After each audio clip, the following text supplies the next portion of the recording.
Hello guys, good morning. जैसा कि आप जानते हैं मैं अपने गांव पहुंच चुकी हूं और सुबह का समय है, ये कुछ 7 बजे। मैं भी थक गई, बहुत ठंडा है। It's 3 degree.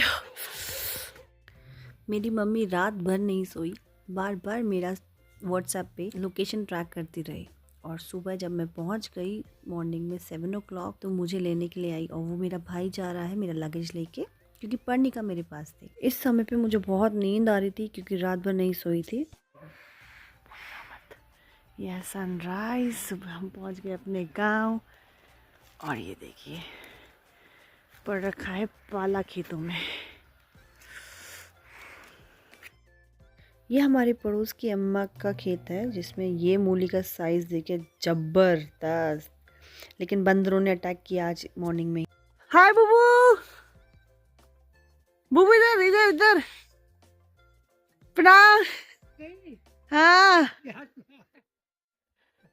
क्या कर रहे थे सुबह सुबह इतनी ठंड में? हैं? इतनी सुबह सुबह इतनी ठंड में क्या कर रहे हो? हाँ ठीक है। ठंड में निकल हाँ ठीक है बुबू, चलो करो करो। दादाजी 90 इयर्स के हो गए हैं, बट अभी भी देखिए कितने जवान दिखते हैं। बहुत हंसमुख स्वभाव के हैं। इस उम्र में भी अपना सारा काम खुद करते हैं, मार्केट से सब्जी लाना, अपना खाना बनाना।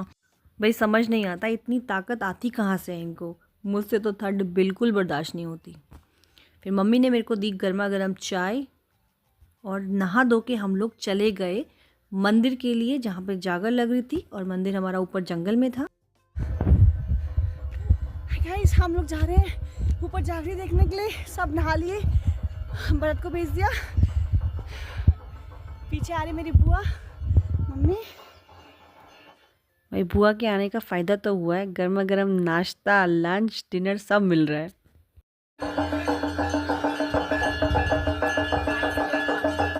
अभी जागर शुरू नहीं हुई और हम लोग वेट कर रहे थे, फूफा जी, मम्मी, हम सब।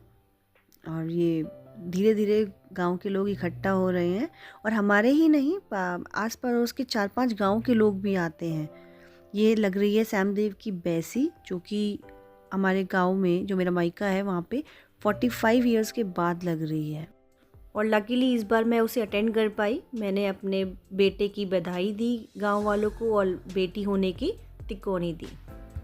सुबह की जागर ख़त्म होने के बाद हमें भोग मिलता था, जो पहले देवताओं को लगाया जाता था, फिर दास को और फिर बाकी लोगों को। और ये भोजन पूरा लड़के तैयार करते थे और तो उसे बिल्कुल काम नहीं करवाते थे वहाँ। सिर्फ बाद में गांव की बहुएं औरतें जो हेल्प करना चाहती थी, सेवा देना चाहती थी, वो जाके बर्तन धोने में हेल्प कर देती थी। ऐसी पूजाओं में नियम धर्म बहुत होता था। अरे जो जो नियम ये फॉलो करते हैं ना, जिनमें देवता आते हैं या जो भी उनकी हेल्प कर रहे हैं, भाई बहुत डिफ़िकल्ट है। हमसे जितना हो पाया उतना हमने सेवा दी, जैसे भी कर पाए।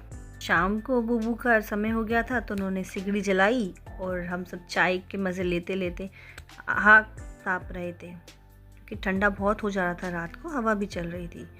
सब लोग हम बैठे थे, बातें कर रहे थे कि अब आगे क्या करना है, कैसे कैसे क्या क्या लाना है बाज़ार से सामान, हमको क्या क्या देना है। मैं भी पूछ रही थी क्योंकि पहली बार मैं बधाई दे रही थी। फिर रात का डिनर हमने कर लिया। उसके बाद 9 बजे करीब हम लोग फिर चले गए रात की जागर देखने के लिए। सब लोग इकट्ठे जा रहे थे। दादाजी नहीं गए क्योंकि ठंडा हो जाता है, वो सोएंगे, रेस्ट करेंगे और ज़्यादा चढ़ाई रात के टाइम सही भी नहीं है। हम सब इकट्ठे जा रहे थे क्योंकि जंगली जानवर भी घूमते हैं और कई बार बाघ भी दिखते हैं गांव में। जहाँ जहाँ लाइट नहीं थी वहाँ हम अपने टॉर्च की रोशनी से रास्ता देख के चल रहे थे। छोटे बच्चों को हमने हाथ पकड़ लिया था। मेरे फूफा जी पर्णिका को लेके, उन्होंने हम ऊपर चढ़ाई भी करी और लेके भी आए। भाई बहुत हेल्प मिली बुआ और फूफा जी के होने से, क्योंकि 2 बच्चे तो नहीं संभलते। रात को वो सो जाते थे और सोने के बाद तो बच्चे और भारी हो जाते हैं।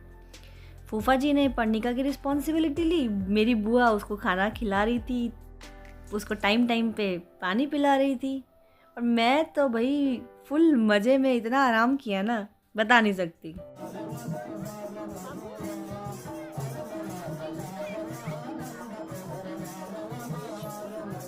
रात की जागर ख़त्म होने के बाद हमें चाय का प्रसाद मिलता था। हम लोग चाय पीने के बाद अपने अपने घर को प्रस्थान करते थे।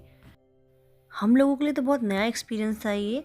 तो हम तो रास्ते में जाते जाते हम यही बात करते थे कि आज क्या दिखाया उन्होंने जागर में, कौन सी कथा करी, क्या मतलब था, कुछ समझ में नहीं आया तो पूछते रहते थे।